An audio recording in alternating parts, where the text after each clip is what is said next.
Shalom, perkenalkan nama lengkap saya Maria Oktavia Mimin, NIM 20410120, Prodi Manajemen Kelas C, Tugas Manajemen Piutang, Dosen Pengampu Ibu Juliet G. Dejaratari SE MM, Universitas Kristen Arta Wacana Kupang.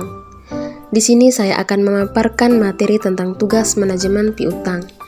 Yang pertama, di sini kita akan menganalisis yang terkait kebijakan pemerintah Sri Lanka yang mengalami kegagalan dalam menjaga stabilitas perekonomian negara dan berimbas pada gagalnya pemerintah dalam membayar hutang negara sehingga muncul kebijakan pemerintah terkait pembayaran bunga oleh kreditur asing yang dibebaskan.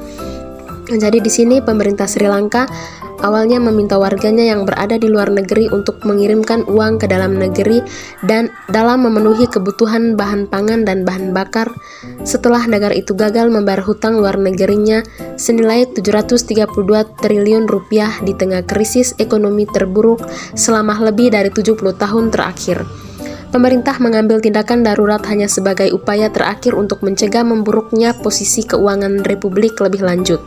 Mereka menambahkan pernyataan gagal bayar utang yang dikeluarkan untuk memastikan Sri Lanka dapat perlakuan yang adil dan semua kreditur menjelang program pemulihan bantuan dana moneter internasional demi mengatasi krisis Sri Lanka sebenarnya telah meminta keringanan utang dari India dan Cina, tetapi kedua negara malah menawarkan lebih banyak jalur kredit untuk memberi komoditas dari mereka.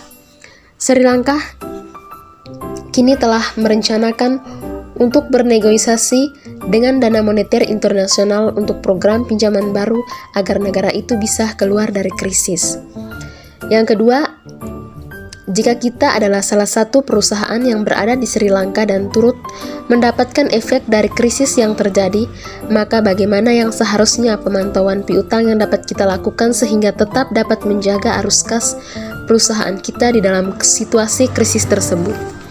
Jadi yang pertama di sini kita akan menentukan syarat kredit, yang kedua membuat standar kredit, yang ketiga melakukan penagihan piutang, dan yang keempat melakukan penagihan piutang secara rutin. Yang ketiga, di sini kita dapat melihat simulasi tabel yang sudah ada. Jadi di sini kita dapat menghitung nilai peluang penagihan piutang. Di sini sudah tertera contoh tabelnya. Yang pertama, kelompok usia piutang. Yang kedua, jumlah piutang, peluang tidak tertagih dan jumlah piutang tidak tertagih. Yang pertama dari kelompok usia piutang.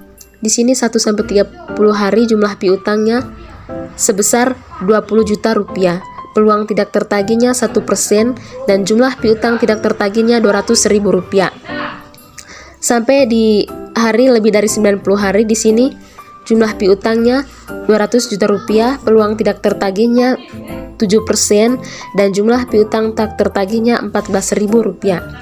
Jadi dari contoh tabel ini dapat diketahui bahwa jumlah penyisihan piutang tidak tertagih sebesar 19.000 rupiah.